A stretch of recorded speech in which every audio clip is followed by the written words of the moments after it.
In today's video, I'm going to teach you how to create a Microsoft Teams account.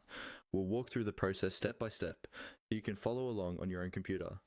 By the end, you'll have a working account that you can use for meetings, chats, and collaboration. First, open your web browser and go to Google.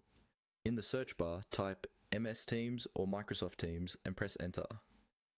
In the search results, look for the official Microsoft Teams website.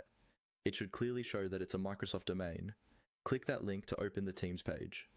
Once the Microsoft Teams page loads, look toward the top right corner of the screen and click on the Sign In button.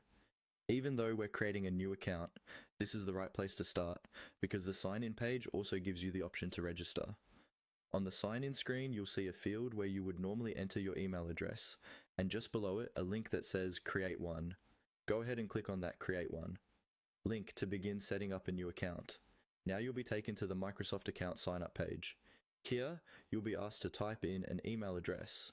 You can use an existing email address that you already own, or in some cases, you may be given the option to create a new address with Microsoft. Make sure it's an email you have access to because you may need to verify it. Carefully type your email into the box, checking for any spelling mistakes. When you're done entering your email, click the Next button. This will move you forward in the creation process. If there are any issues with the email you entered, like if it's already associated with another account, Microsoft will let you know and you can either sign in with that existing account or choose another email. After clicking Next, simply follow the on-screen prompts. These prompts may include creating a secure password, entering your name, adding your country or region, and confirming your birth date.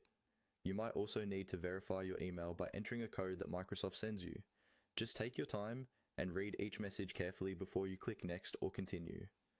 Once you've completed all the prompts, your Microsoft account will be created and you'll be able to use it to sign into Microsoft Teams. From there, you can start joining meetings,